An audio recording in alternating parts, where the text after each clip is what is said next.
la serie que estamos viendo acerca del Evangelio según Jesucristo y cómo opera la salvación, cómo opera el trabajo, ¿cierto?, de la cruz en cada uno de nosotros, los que somos salvos, ¿cierto?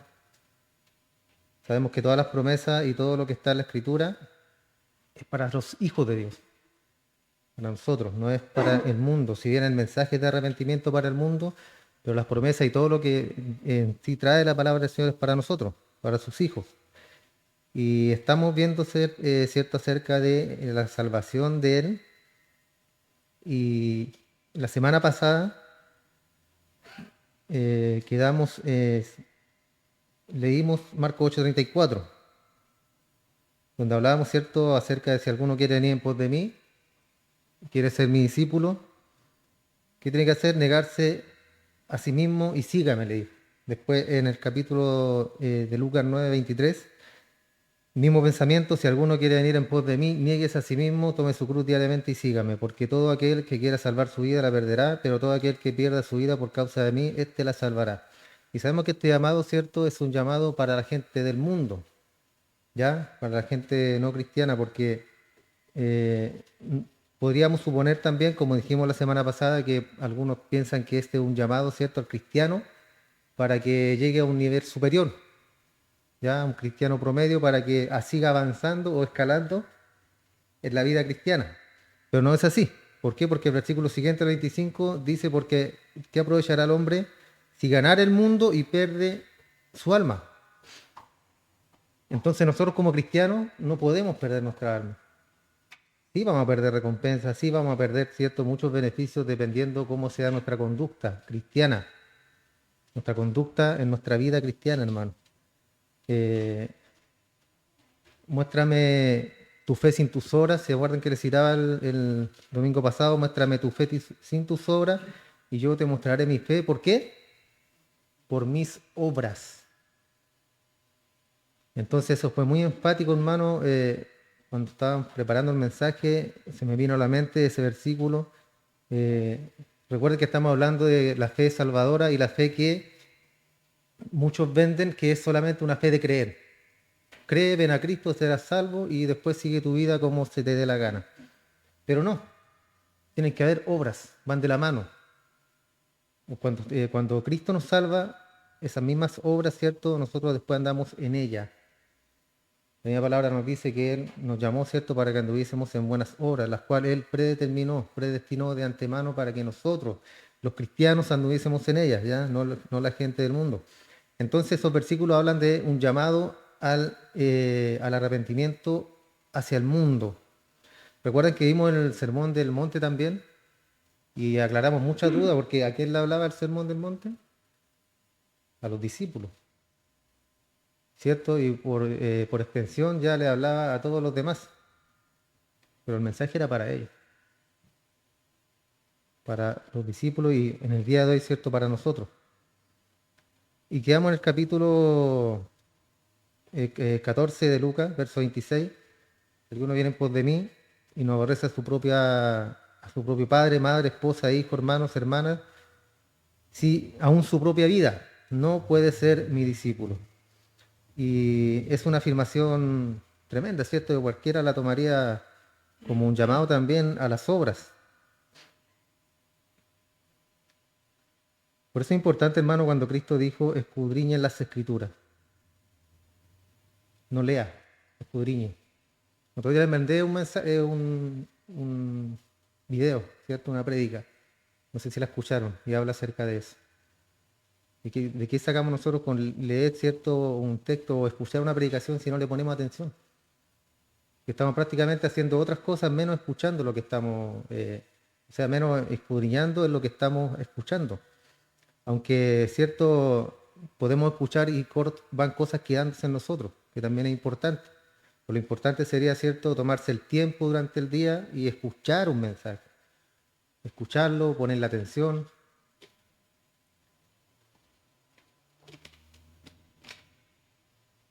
¿Para qué? Para que podamos aprender, hermano. Es la única forma.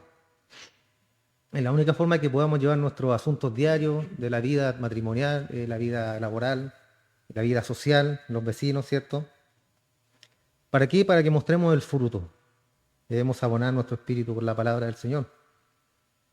Y hay un precio. Hay que volverse, hay que dejar la propia voluntad, su propio camino, las cosas que se aferran a usted, las relaciones que lo confirman a usted para seguir a Cristo a costa de lo que sea. Es un precio que hay que pagar. Cuando seguimos a Cristo somos cambiados, somos transformados.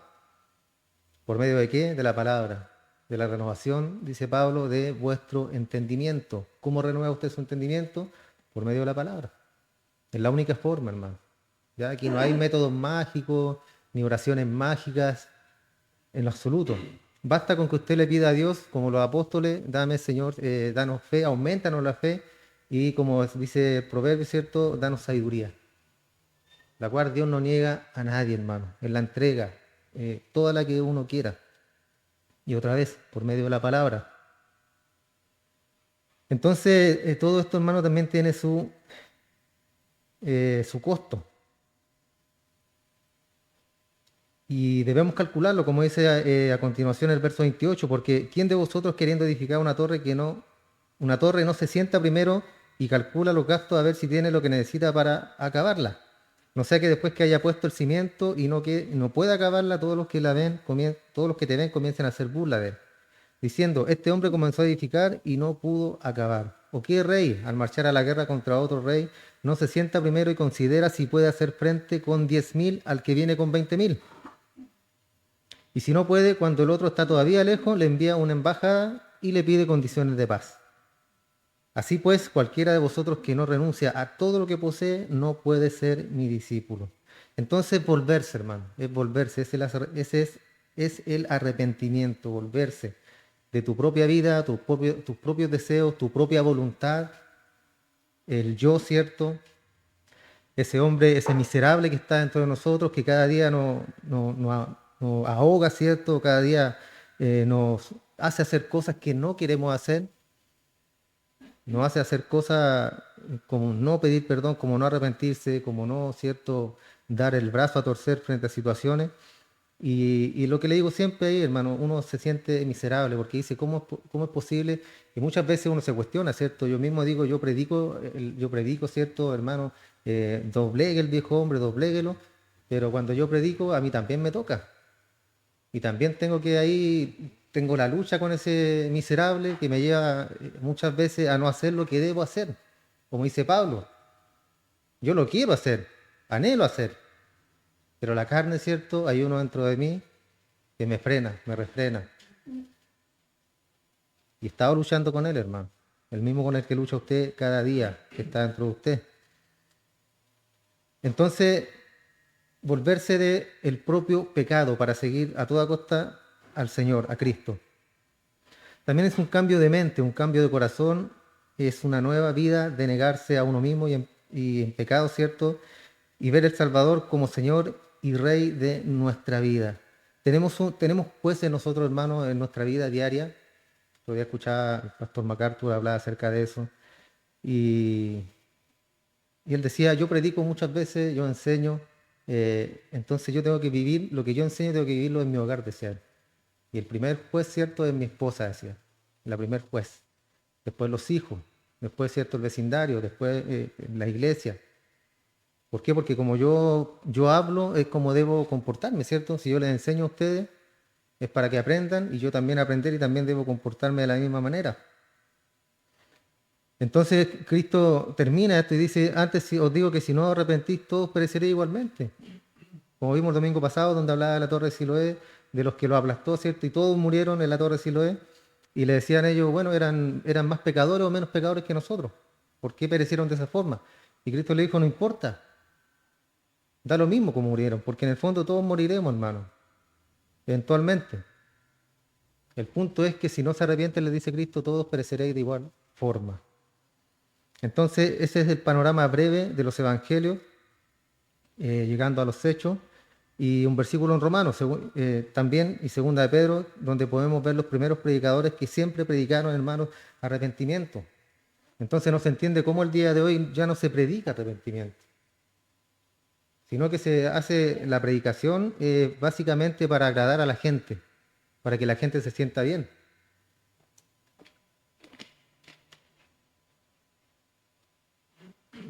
Y eso no es lo que Cristo vino a enseñar, hermano.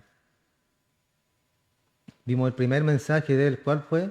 Arrepiéntanse, porque el reino de los cielos se ha acercado.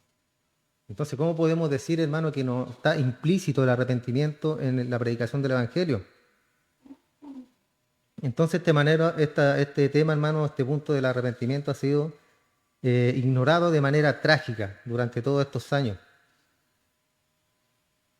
Estamos hablando, hermano, del año 1937, 1930, más o menos. Imagínense la fecha. ¿Ha cambiado algo? No ha cambiado nada. Siempre es lo mismo, hermano.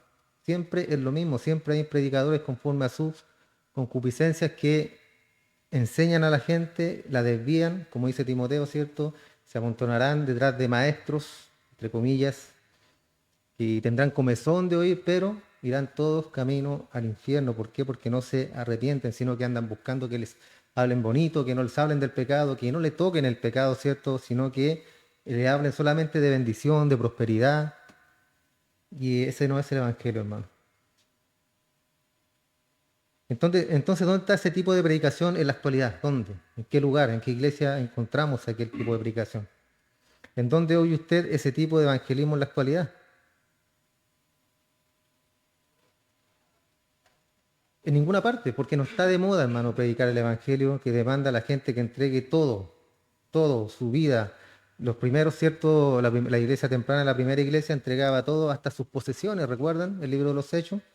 Ellos vendían todo y lo entregaban a los pies de los apóstoles.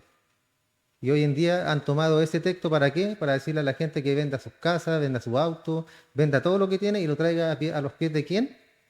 Del apóstol, ¿cierto? Del gran apóstol.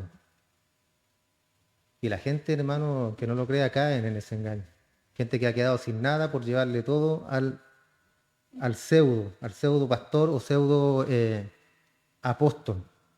Y eso no es, otra vez, no es el evangelio, hermano. Y el evangelio que escuchamos nosotros en la actualidad, cree en Jesús y Él te perdonará de todos tus pecados y te dará el cielo. Y no debes preocuparte de absolutamente nada. ¿Por qué? Porque es gracia. Es gracia. Todo es por gracia. Y si Él te da la salvación, no te la puede quitar. Eso predican hoy en día, hermano. Y la gente cree. Pero nosotros sabemos, hermano, en base a la Escritura, de que es así, pero no es así. Cristo te salva. Amén. Cristo te salva para siempre, no hay duda de eso. Él te preserva. Él te da la vida eterna, sí. Él te salva y te da el cielo, sí. Pero eso trae consigo las obras, hermano. Cómo tú te comportas, quién tú eres después que Cristo te transforma. Y se notan los cambios en nuestra vida, se notan. ¿Luchamos con el pecado a diario? Sí, luchamos. El otro día me enteré de un pastor, hermano, que yo lo veía, pastor Arci, con oxígeno, hasta los últimos días de su predicación, y él tuvo una batalla toda su vida con el cigarrillo, hermano. Para mí fue impresionante, lo hallé increíble,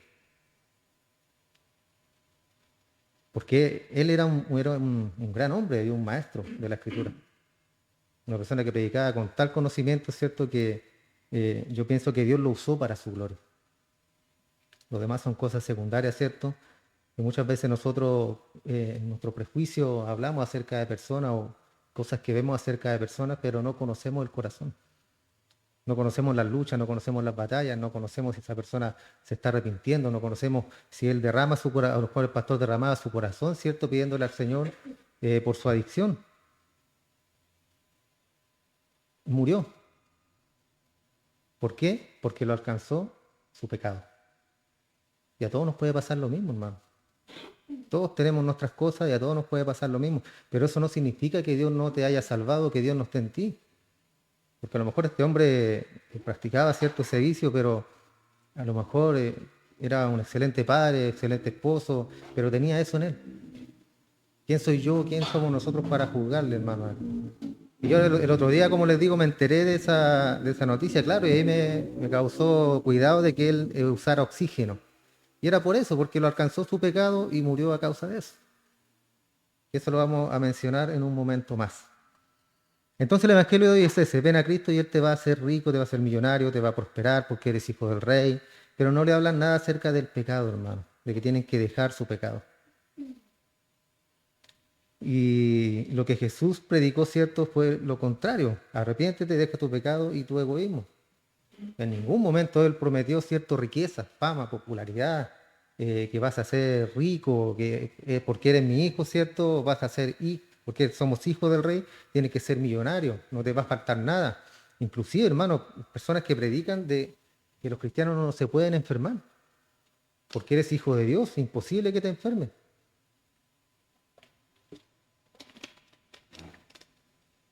Podemos hablar de Pablo entonces, que no era hijo de Dios, estaba enfermo el pobre. Entonces, lo importante, hermano, lo preocupante es que hay gente que cree estas cosas. ¿Y por qué cree? Porque están cómodos, están tranquilos. No les tocan el pecado, soy hijo del rey, no importa, no hay esfuerzo, no hay sacrificio, no hay nada. Cuando la palabra dice, tomar la cruz, ¿cierto?, en pos de mí y seguirme, dice Cristo. Ahora, ¿cómo es posible que este elemento tan esencial, hermano, en la predicación del Evangelio llegó a ser evitado? ¿En dónde perdimos? ¿Por qué en dónde lo perdimos? Porque no lo vemos en la actualidad. No se ve hoy en día esa predicación. Un arrepentimiento continuo. Y en 1937, un pastor teólogo, Harry Ironside, maestro de la Biblia también, él en 1937 señaló que la doctrina bíblica del arrepentimiento estaba siendo diluida sistemáticamente por parte de aquellos que querían excluirla del mensaje del Evangelio. ¿Recuerdan la canción que comenzamos cuando empezamos a ver estas prédicas? Del llamado al altar. Por eso. Porque ellos llamaban, ¿cierto? Ponían una música linda, una predicación bonita, y Cristo te ama, Dios te ama. Ven a Cristo y Él te salvará, ven a Cristo y todas tus enfermedades serán olvidadas, serán sanadas, tus pecados serán borrados también. Un evangelio, ¿cierto? Lindo, un evangelio precioso, de rosas, no de sufrimiento, ¿cierto? No de renunciar al pecado, no de luchar contra la carne, sino que algo que le guste a la carne, que le guste a la persona. Y él señaló esto en ese tiempo, hermano, imagínense, en 1937, y si que no un poco antes hasta la fecha. Entonces se empezó a diluir esto. Este pastor dijo también, y cito, están tratando de excluirla del mensaje del Evangelio. Antes si no os arrepentís. En ese libro él escribió esto, la doctrina del arrepentimiento es la nota ausente en muchos círculos de la actualidad que de otra manera son ortodoxos y fundamentalmente sanos. Eso dijo este hombre. Entonces no es una batalla nueva, hermano. A veces uno ve a estos predicadores o pseudo predicadores o pseudo pastores hablando algunos, ¿cierto? Muchos burlándose acerca de la palabra de Dios. Y él piensa que es algo nuevo. En los postreros tiempos, ¿cierto? Vendrán burladores de la palabra, etcétera. Pero es de muchos años atrás, hermano. Muchos años atrás. Nosotros debemos dar gloria y gracia a nuestro Señor, ¿cierto? Porque tenemos una doctrina sana. Yo pienso que tenemos una doctrina sana, hermano. Y si usted piensa que no, dígamelo. Y lo discutimos. Porque yo creo que lo que Dios nos ha entregado por medio de su palabra siempre ha sido el llamado a que nos arrepintamos, a que haya un cambio en nuestra vida, a que entendamos también, ¿cierto?, nuestra salvación. ¿Para qué? Para que no andemos, ¿cierto?, como dice Santiago, esos hombres que andan de un lado para otro, como las olas del mar, tambaleando que un día sí, que un día no, que no sé, que si Dios me salva o no me salva, si perdí la salvación o no. Sino que seamos cristianos fieles, verdaderos. Yo soy salvo, Cristo es mi Señor, persevero todos los días, lucho con el pecado, lucho, ¿cierto?, con ese que está dentro de mí, para poder perdonar, para poder entregar amor, para dar muchas veces dar mi brazo a torcer. Todo eso, hermano, tiene que ver con la vida cristiana, todo. Así, lo externo es como yo demuestro mi cristianismo. No viniendo a la iglesia solamente, sino en lo externo, en cómo soy yo como esposo, esposa, hijo, nieto, no sé hasta dónde, qué rangos tenemos cada uno, ¿cierto? O títulos. Pero así honramos al Señor, hermano, en nuestro comportamiento. La gente entonces en la actualidad está predicando un evangelio que dice, bueno, mira, simplemente cree, no te preocupes por tu pecado, no te preocupes por tu pasado, simplemente cree y todo vendrá después. Cierto, pero no cierto. ¿Ya? ¿Por qué? Porque ellos lo citan de esta forma para llamar a la persona que se arrepienta, entre comillas, y dice el resto viene después. Pero ¿qué resto viene después? En un verdadero cristiano, ¿cierto? En un verdadero arrepentimiento, dejar la vida pasada, poco a poco, lentamente, paso a paso. Después dice los predicadores que profesan gracia, menosprecian la necesidad del arrepentimiento. ¿Por qué? Porque te predican solamente la gracia, o sea, la parte linda, la parte bonita. Todo es gracia. Y si es gracia, es algo inmerecido. Y se toman de eso, ¿cierto? Que es algo inmerecido. Y si Dios te entrega la salvación, ya no puede quitártela nunca más.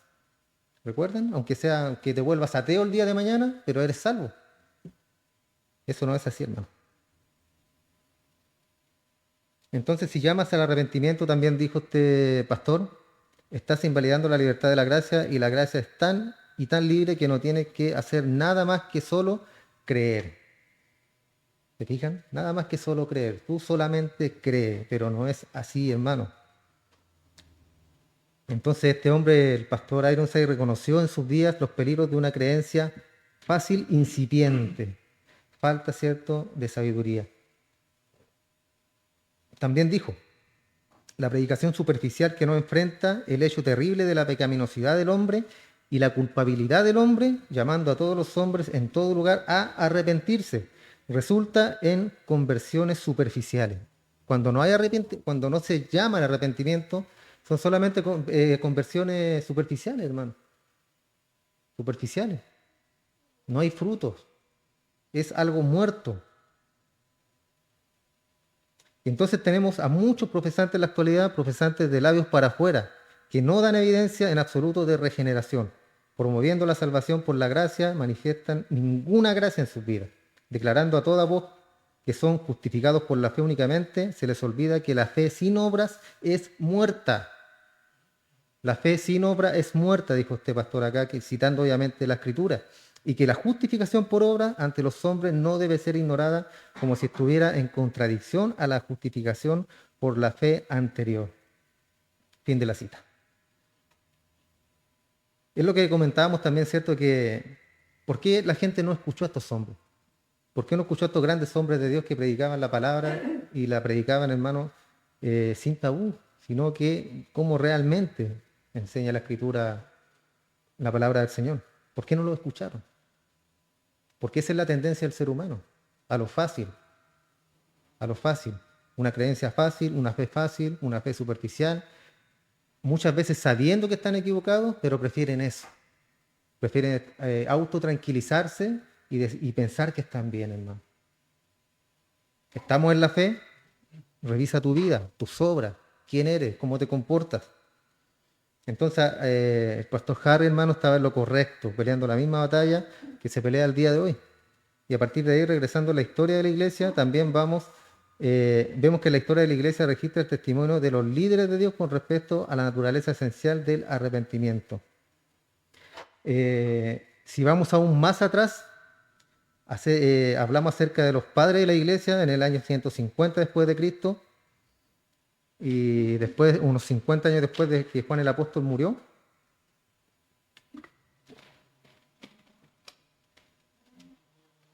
Que son los primeros años de la iglesia, hermano. La epístola de Clemente, que fue uno de los padres de la iglesia, Clemente, de Alejandría, 150 después de Cristo. Él dice, y cito, no lo llamemos meramente Señor porque eso no nos salvará. Porque Él dice, no todo el que me dice Señor, Señor, será salvo, sino el que hace lo correcto, o el que hace la voluntad, citando la Biblia, de mi Padre que está en los cielos. De esta manera, hermanos, reconozcámoslo por nuestras acciones. Este mundo y el mundo venidero son dos enemigos. Esto significa adulterio, corrupción, avaricia y engaño, mientras que el otro lo hace a un lado.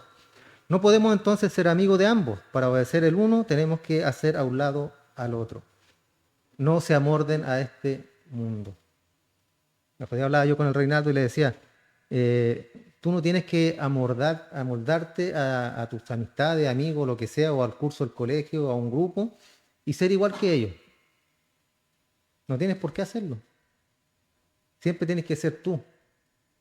No porque ellos son groseros, usted va a ser grosero. No porque ellos toman o se van a la plaza, usted va a hacer lo mismo. Usted tiene que ser auténtico. Usted tiene su personalidad, tiene su creencia, tiene su forma de pensar. Y eso es lo que nos dice la palabra a nosotros. No se amolden al mundo. Si usted es cristiano, aunque se burlen de usted, aunque haga lo que sea, no, yo soy cristiano. Yo no hago esas cosas, o yo no hablo de esa manera, o no me río de tus chistes, ¿cierto? De doble sentido. Yo soy así. A eso se refiere. Entonces, si nos amoldamos a este mundo, es porque algo anda mal en nosotros. Santiago lo dijo de esta manera: la amistad con el mundo es enemistad con Dios. O eres amigo del mundo o eres amigo de Dios, pero no ambos. Y aquí está hablando de amistad, hermano. Y cuando habla de amoldarse es eso mismo, o sea, querer caerle en gracia a los demás. Eso es arrepentimiento. ¿Qué tal Martín Lutero en el 1517? Cuando él clavó, ¿cierto?, las 95 tesis en la catedral de Wittenberg en Alemania, y él clavó estos 95 principios que la Iglesia Católica Romana debía reconocer. Alguna vez, no sé si lo ha leído usted o ha averiguado acerca de las 95 tesis, ¿cierto?, de Lutero, pero hoy veremos tres. En primer lugar, esto estuvo en la puerta ahí en Wittenberg, dice: nuestro Señor y amo Jesucristo, al decir arrepentidos, quiso decir que la vida entera de los fieles debía ser un acto de arrepentimiento. La vida entera. En segundo lugar, este dicho no puede ser entendido como sacramento de la penitencia. Esto es de la confesión y absolución, la cual es administrada por el sacerdocio. Tercer lugar, sin embargo, él no se refiere al arrepentimiento interior únicamente, no. El arrepentimiento interior está ausente si no produce tipos diferentes de hacer morir la carne, o sea, obras. Obras. Entonces Lutero dijo acá estos tres puntos primordiales. El arrepentimiento es un estilo de vida constante, ¿cierto? ¿Pecamos todos los días? Sí, ¿cierto? Ninguno puede decir aquí: no, yo no peco. Nos arrepentimos todos los días. El arrepentimiento es un estilo de vida. No tiene nada que ver con sacramento de la iglesia, confesión y absolución. No es tan solo interno, produce hacer morir la carne. Entonces Martín Lutero estaba en lo correcto, hermano. Por eso lo persiguieron tanto a este hombre. Pasando al siguiente siglo, en el 74, cuando se escribió esta obra teológica maestra, conocido como el Catecismo Corto de Westminster, perdón, que también una vez se lo envié, lo estuve buscando en el grupo, pero ya no está como PDF, se borró. El Catecismo Corto de Westminster. Y como catecismo, ¿cierto?, son serie de preguntas y respuestas. Y era una enseñanza de aquellos tiempos. Algunas de las preguntas que se mencionan acá, por ejemplo, dice: ¿qué es el arrepentimiento para vida? Respuesta: el arrepentimiento para vida es una gracia salvadora mediante cual un pecador, a partir de un sentido verdadero de su pecado y un entendimiento de la misericordia de Dios en Cristo, con tristeza y odio de su pecado, se vuelve de eso a Dios con un propósito completo y un esfuerzo por la obediencia nueva. Eso es el arrepentimiento para vida. Es un arrepentimiento constante, hermano, del pecado, de nuestras malas actitudes, nuestras malas palabras, a lo mejor, de repente. No digo grosería, pero hay palabras a veces que hieren mucho más que una grosería. Y todo eso lo transformamos día a día, hermano, nosotros. Porque una cosa, ¿cierto?, es ofender a alguien y aquí no ha pasado nada, ¿cierto? No, se lo merecía. Se merecía lo que le hice y está bien. Y otra cosa es, ¿cierto?, haber ofendido y decir: no debía haberlo hecho. Y se pide perdón, ¿cierto?, por el pecado, en primer lugar a Dios y después a la persona que hemos ofendido. Esa es la diferencia entre un cristiano y un no cristiano, hermano. Que el cristiano siente, ¿cierto? ¿Por qué? Por el espíritu que está dentro de nosotros, el hacer bien las cosas. Sí, pero es que yo no tuve la culpa, no importa. Se trata de nosotros de mantener la paz con todos. Eso dice la palabra, ¿cierto? Debemos ser personas de paz y santos. Entonces, una gracia salvadora viene de Dios, mediante la cual un pecador, a partir de un sentido verdadero de su propio pecado y entendimiento de la misericordia de Dios en Cristo, con tristeza y odio de su pecado, se vuelve a Él, hacia Dios, con un propósito pleno y un esfuerzo que busca la obediencia nueva. También dice el Catecismo de Westminster: el arrepentimiento para vida consiste primordialmente en dos cosas. Una, en volverse del pecado y dejarlo. Volverse del pecado y dejarlo. Dos, en volverse a Dios. Y después viene la siguiente pregunta: ¿qué es volverse del pecado, el cual es parte del arrepentimiento verdadero? Respuesta: el volverse del pecado, lo cual es parte del arrepentimiento verdadero, consiste en dos cosas: dejar o volverse de todos los pecados abiertos con respecto a nuestra conducta y conversación, ¿ya? En cómo somos, conductas, conversación, palabras, lo que ve la gente. Dos, en un volverse de todos los demás pecados con respecto a nuestro corazón y a nuestro deseo, o sea, el volverse internamente. Porque podemos vernos muy cristianoides, ¿cierto?, los días domingos, que se nos ve casi la aureola aquí el día domingo, porque, ¡ay, qué santo los hermanos! Pero llega el día lunes, ¿cierto? ¿Y cómo somos en la casa? ¿Cómo nos comportamos? ¿Cómo te comportas en tu trabajo? ¿Cómo te comportas con tu esposo, con tu esposa, con tus hijos? ¿Eres soberbio, eres altivo, tienes un corazón perverso algunas veces? ¿Somos así? ¿O queremos, cierto, ser como dice la palabra?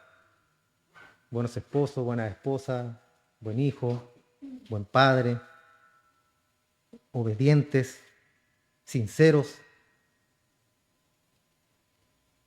Y eso es cuando hay una fe verdadera en nosotros, hermanos. Anhelamos todas esas cosas. Queremos todas esas cosas. Aunque a veces luchamos, ¿cierto?, con ese traidor que lo menciono nuevamente, que nos dice: no, no, no, no, no, si usted no tuvo la culpa, si usted es un santo, usted hizo las cosas correctamente. Es la otra persona la que tiene que venir a usted y pedirle perdón. Usted no ha hecho nada. ¿Le ha pasado eso, no? El yo interior le dice eso. Yo digo que lo dice y lo dice riéndose, así como para probarte, ¿cierto? A ver cómo está este que dice que es cristiano. Entonces, todas esas cosas, hermano, a diario nosotros fácilmente nos podemos dar cuenta si estamos o no estamos en la fe, cómo estamos caminando ante el Señor. La siguiente pregunta: ¿acaso aquellos que verdaderamente se arrepienten del pecado nunca regresan a las prácticas de los mismos pecados de los que se han arrepentido? ¿Aquellos que verdaderamente se arrepienten del pecado regresan a la práctica de ello? Palabra clave, recuerden, Juan, ¿qué dice? El que practica el pecado. ¿De quién es? El diablo. El que practica. ¿Usted practica los pecados? Usted se entrena, usted se levanta y dice: ya, hoy día vamos a hacer 30 abdominales, 20 sentadillas, hablando de pecado, ¿cierto? Porque eso es entrenar. O sea, eso es practicar. Es entrenarse en. Usted se entrena para pecar, usted se entrena para hacer el odio, usted se entrena para que en su casa, ¿cierto?, el ambiente siempre esté tenso. Respuesta: aquellos que se han arrepentido verdaderamente de su pecado nunca regresan a la práctica del mismo. ¿Puede caer eventualmente? Sí. Pero ¿qué pasa? Se arrepiente, llora y le pide al Señor: Señor, ayúdame, yo no quiero volver a hacer esto. Nunca regresan a la práctica del mismo, de tal manera que viven en una vida de pecado como lo hicieron antes. Y cuando alguno de ellos, después de arrepentirse, regresan a una vida de pecado, es señal evidente de que su arrepentimiento no fue el tipo correcto. Algunos verdaderamente se han arrepentido de sus pecados, aunque pueden ser superados y sorprendidos por tentaciones como para caer en la comisión de estos mismos pecados de los que se han arrepentido. Sin embargo, no permanecen en ellos, sino que se vuelven a levantar y con tristeza amarga lloran por ellos y regresan al Señor.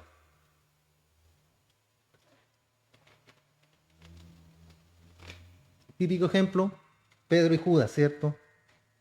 Un arrepentimiento verdadero y un arrepentimiento falso. ¿Qué hay acerca de los puritanos?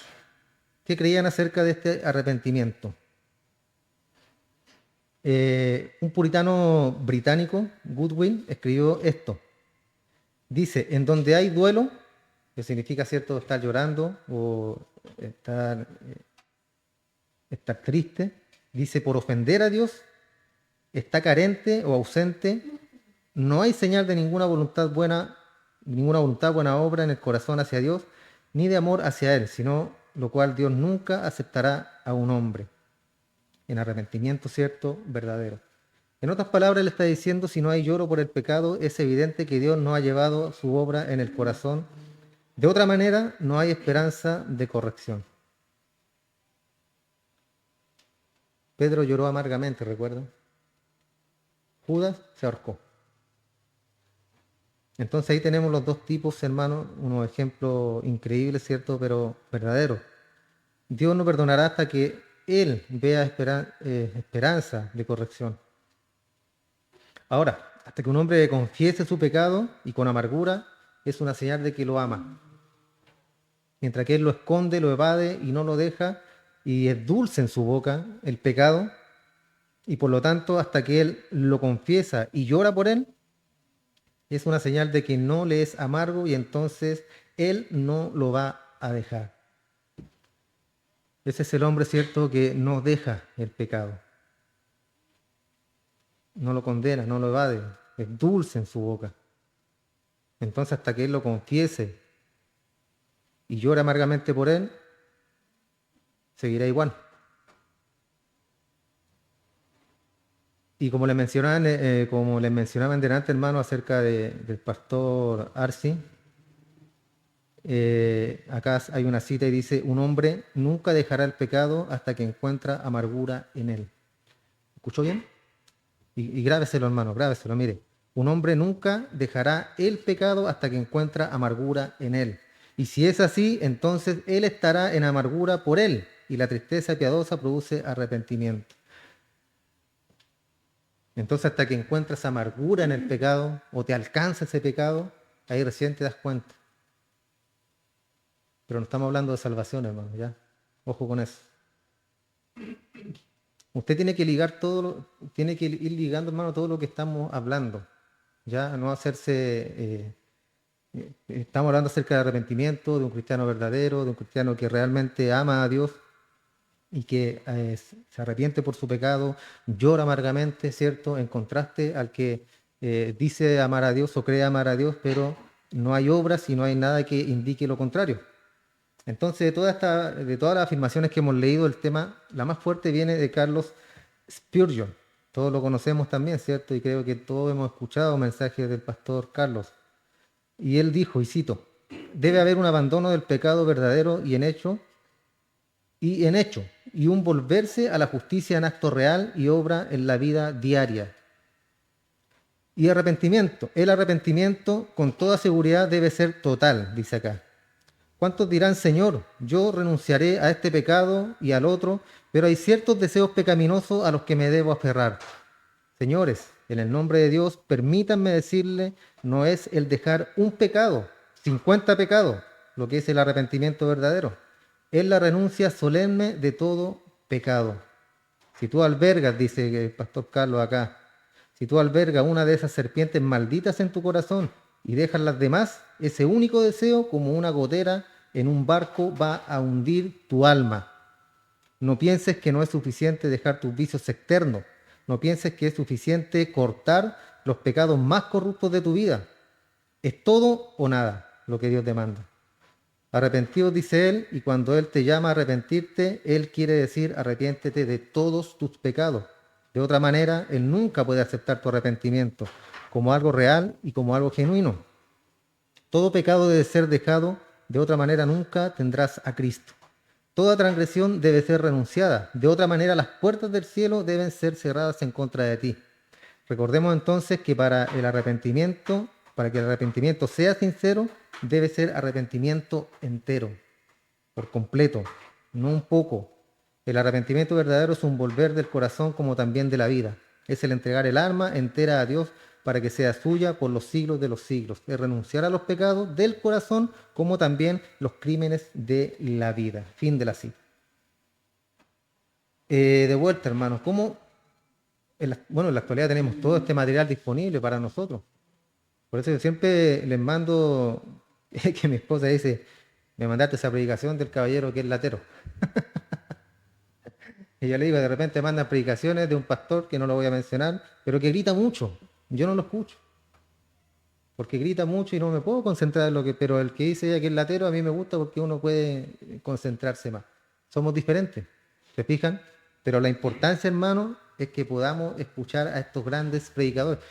Los padres de la iglesia, hermano, después del año 1300, por ese siglo XIV, grandes predicadores, grandes hombres de Dios. Hoy en día también los hay, ya los reformados, pero también tenemos que tener cuidado por ese lado. Siempre el discernimiento, siempre la Biblia por sobre todas las cosas, ¿ya?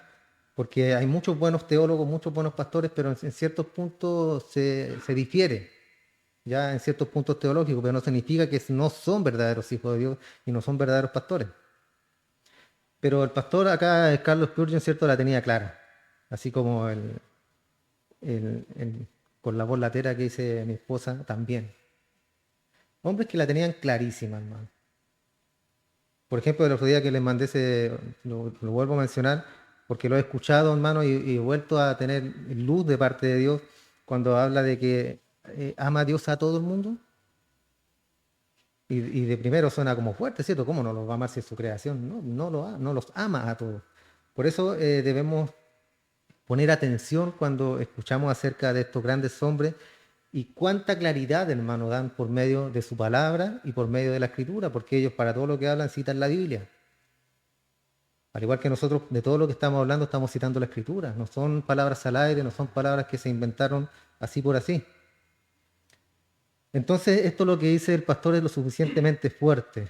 Y lo que él está diciendo y lo que él está reflejando es la enseñanza de la iglesia a lo largo de todos los siglos. Que el pecador se golpea su pecho y dice, Dios, sé propicio a mi pecador. Y se ve obligado a buscar liberación de todos sus pecados, aunque no necesariamente él va a recitar cada pecado. Hay un deseo en el corazón por ser liberado de todos los pecados. ¿Tiene usted ese deseo de ser liberado, ojalá, de todos los pecados? Ya no pecar. Ser 100% espiritual y servirle a Dios y no tener pecado en nuestro corazón. ¿Tenemos ese deseo en nuestro corazón por ser liberado de todo su pecado? Spurgeon está diciendo acá, si vienes a Cristo y dices, quiero que seas mi Salvador, quiero que me des el perdón y quiero que me prometas el cielo, pero hay algunos pecados a los que quiero seguir aferrándome. Eso no es arrepentimiento verdadero, no es arrepentimiento sincero. O sea, Señor, sí, yo quiero el cielo. ¿Quién no quiere el cielo? Usted le pregunta a todo el mundo aquí afuera si quién se quiere ir al cielo, todos se quieren ir al cielo. O el 99%. Pero le dice usted, sí, pero tienes que arrepentirte de tu pecado. ¿Qué pecado? Si yo soy una buena persona, soy un buen esposo, voy a misa todos los domingos, recojo gatitos de repente en la calle, perritos, soy moralmente correcto, ayudo, hago el bien. Y esto no significa nada, hermano. Estamos hablando del pecado, ¿cierto? En contexto bíblico. Entonces hemos visto en la escritura un mensaje de arrepentimiento, la historia de la iglesia, una afirmación también de arrepentimiento.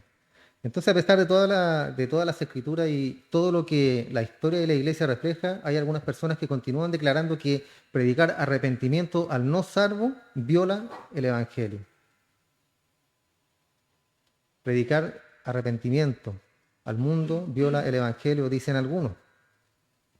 Un teólogo inminente, Lewis Perry, habló acerca de esto y él dijo, y cito, el arrepentimiento es una de las características más comunes de la responsabilidad humana que con demasiada frecuencia es añadida de manera equivocada al único requisito de fe o creencia. ¿Se fijan el tipo de declaraciones, hermano? Dice que, otra vez lo voy a leer, el arrepentimiento es una de las características más comunes, el arrepentimiento, de la responsabilidad humana que con demasiada frecuencia es añadida, dice él, de manera equivocada al único requisito de fe o creencia. O sea, está diciendo que el arrepentimiento es agregado a la fe, es agregado, ¿cierto?, al creer. No tiene nada que ver el arrepentimiento con eso. Eso está diciendo él. Entonces, el arrepentimiento es una responsabilidad humana añadida de manera equivocada a la fe. ¿Cómo puede una persona aferrarse a esa postura? Bueno, este hombre también señaló que en Hechos 16:31 Pablo no le dijo al carcelero de Filipo que se arrepintiera, ¿cierto? No le dijo en ninguna parte. Y tiene razón en ese punto. Pero ¿qué le dijo al carcelero de Filipo según registro de la Escritura? Cree en el Señor Jesucristo y serás salvo. Entonces este hombre dice y añade, Pablo no le dijo al carcelero de Filipo que se arrepintiera. Después dice, ese silencio es una evidencia abrumadora de evidencia irrefutable, presentando de manera clara que el Nuevo Testamento no impone el arrepentimiento a los incrédulos como una condición de salvación. Sigue la postura, ¿se fijan? O sea, no hay que tener arrepentimiento. Pablo al carcelero de Filipo no le dijo arrepiéntete. Cita en la Biblia, hermano. Cita en la Escritura. Entonces, ¿qué razonamiento es ese, hermano? ¿Y quiere saber algo más que Pablo no le dijo al carcelero de Filipo? Él no le dijo que Jesús era Dios. Tampoco le dijo. Él no le dijo que Jesús murió en la cruz. Él no le dijo que Jesús resucitó de los muertos. ¿Por qué? Porque todo esto estaba implícito, hermano, en toda la predicación. Entonces probablemente dijo todo eso, incluyendo todo lo que había que decir del arrepentimiento, pero todo fue resumido por Lucas, cuando él escribió bajo la inspiración del Espíritu, simplemente para dar esa afirmación, porque creer implicó arrepentimiento, estaba implícito en el mensaje de Pablo. Pero estos hombres buscan y rebuscan, ¿cierto?, para hacer un evangelio light, un evangelio suave, un evangelio que, como dice él acá, no implica arrepentimiento, no necesitas arrepentirte. Ven a Cristo, Él te va a salvar y vete de vuelta a tu casa y vive como quieras, porque la salvación es por gracia, un regalo. Él te lo regala y después no te lo puede quitar. Nada más absurdo, hermano, una doctrina prácticamente diabólica. Eso es lo que es. Otro pastor popular dijo también, arrepentimiento no significa volverse del pecado ni cambiar la conducta de uno. Perdidos, hombres perdidos, hermano. Entonces, como podemos ver, hermano, acá, las razones por las que tienen que decir esto es porque tienen que lidiar con la palabra arrepentimiento. Y está ahí. Otro hombre bien conocido también dice, citando la Biblia, arrepentimiento significa cambiar la mente de uno, no la vida de uno. O sea, yo cambio mi manera de pensar, pero mi vida sigue igual. Es absurdo, hermano, porque yo vivo según mi pensamiento, ¿cierto? Según lo que pienso, porque lo que pienso es lo que voy a ejecutar en mi vida diaria. Entonces también van de la mano. Entonces acá nos acercamos al asunto. Podría decirse cómo es posible que la gente diga que el arrepentimiento no es un elemento si él acaba de decir arrepiéntete, hablando de Cristo, arrepiéntete, todo el tiempo. Y lo que tenemos que entender acá, hermanos, es que se redefine el arrepentimiento y lo que dicen es que el arrepentimiento significa cambiar su mente acerca de quién es Jesús, nada más. O sea, creer en Cristo y ya creer en todo lo que Él hizo, algo intelectual. El arrepentimiento es un cambio de mente acerca de quién es Cristo, no tiene nada que ver con volverse del pecado, no tiene nada que ver con abandonar que yo soy el capitán de mi vida y está totalmente, cierto, carente de reconocimiento de la culpabilidad personal. No hay elemento de intención de obedecer tampoco a Dios, no hay elemento de una intención o deseo de justicia personal. Es simplemente cambiar la mente acerca de quién es Jesús. Entonces, ¿qué hacemos con cosas como cuando Jesús dice, si quieres venir en pos de mí, tienes que negarte a ti mismo? ¿Qué hacemos con esos versículos? Tomar tu cruz y seguirme. ¿Qué hacen con las palabras de Jesús? Tienes que aborrecer a tu padre, madre, hermano, hermana y demás, ¿cierto? Y seguirme. ¿Qué hacemos con eso? Entonces dirán ellos, todo está dirigido a gente que ya es salva y Él lo está llamando a un nivel más elevado de compromiso espiritual. Y eso lo vimos, ¿cierto?, la semana pasada. ¿Por qué? Porque hablamos de qué aprovechará al hombre si ganare todo el mundo y pierde su alma. Está hablando a gente no cristiano.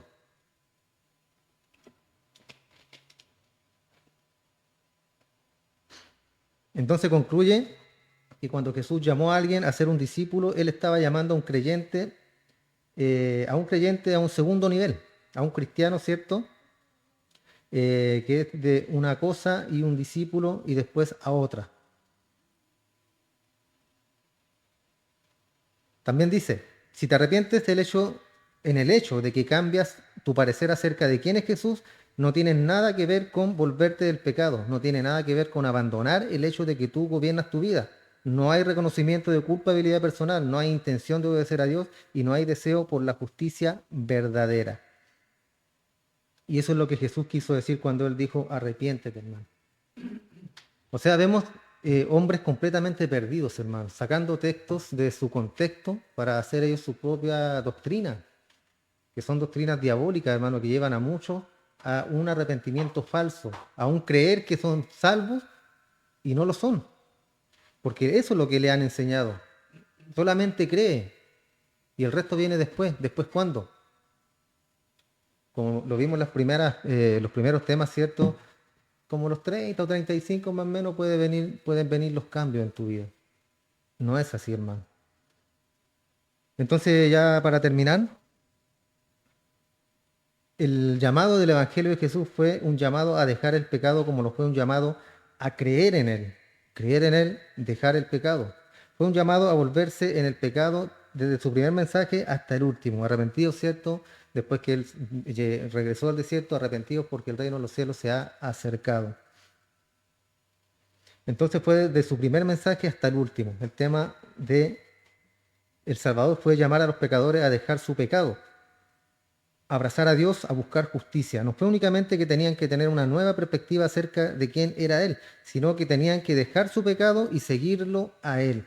Ese era el asunto, hermano. Deja tu pecado y sigue a Cristo, que es la obra salvadora, la obra redentora de nuestro Dios. Por eso estamos acá, hermano. Porque Él nos salvó, Él nos tomó, Él nos tiene acá en este lugar y por eso le damos gracias al Señor, hermano. Entonces en nuestra vida cristiana, ¿hay arrepentimiento a diario? ¿Hay arrepentimiento a diario? Busco al Señor, busco su palabra, trato de ser una buena persona, un buen cristiano, que me reconozcan, ¿cierto?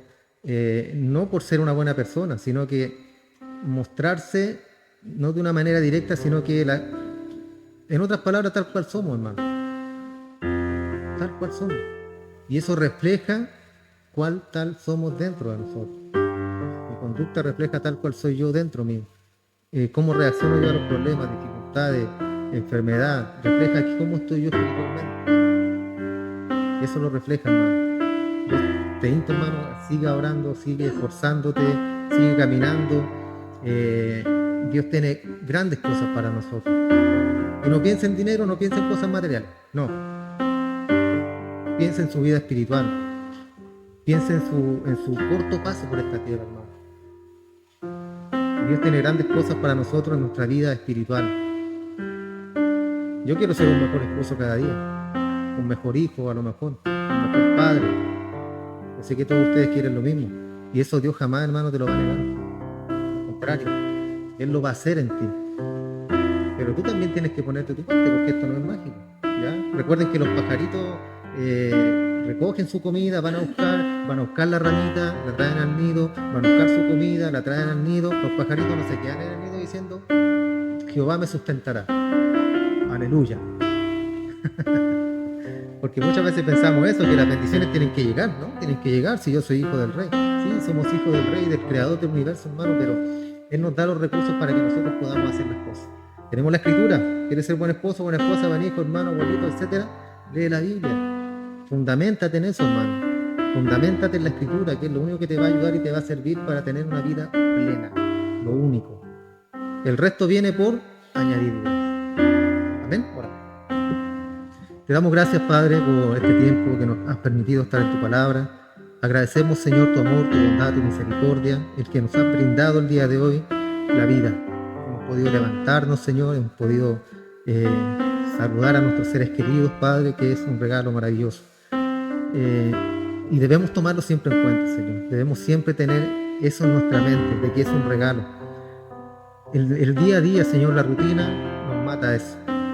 La rutina muchas veces nos mata eso y sale ese viejo hombre a reclamar y otra vez lo mismo y otra vez el mismo día y otra vez hacer las mismas cosas y otra vez lo mismo con el esposo, con la esposa, con los hijos, los problemas. Pero Padre, debemos tener una perspectiva bíblica de todo lo que nos entrega. Y a veces somos hipócritas porque cuando ya no tenemos las cosas, ahí las lloramos. Y ahí recién, Padre, valoramos todo lo que tú nos entregas. Saca esa hipocresía de nosotros. Y ayúdanos siempre, día a día, a valorar todo lo que tú nos entregas, Señor. la vida, la salud, el alimento, el sustento, la persona que está a nuestro lado, nuestros hijos. Porque todo es bendición, Padre tuyo. Todo es una bendición, Padre.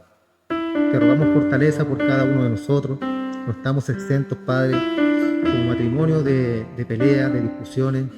Y tú siempre nos pruebas por ese lado, Señor. Yo sé que trabajas en la vida de cada uno de mis hermanos, así como también esta semana he estado trabajando también en mi vida, Señor. Pero todo con un propósito y con un plan. Siempre las cosas, Padre, son para una enseñanza y para que nosotros podamos recapacitar acerca de nuestra vida, cada día, Señor, de las maravillas, la grandeza y todo lo bueno, lo lindo que tú nos entregas, mi Señor. Te damos muchas gracias, bendice a Verónica, mi suegra allá en Paredones, dale fortaleza en sus carnes, en sus huesos, Señor. Hazle compañía cada día, Señor, con ángeles que acampen alrededor de su hogar. Guárdala, cuídala y ayúdala y fortalécela cada día, mi Señor. Al igual que cada uno de nuestros hermanos, Señor, si alguno tuviese necesidad en la carne económica, poderoso es usted, Señor. Poderoso es para suplir, poderoso es para sustentarnos. Ha sido fiel hasta el día de hoy con cada uno de nosotros y sé que lo seguirá haciendo, Padre. Te entrego en esta hora esta oración, Señor, en el nombre poderoso de nuestro Señor Jesús. Amén y amén.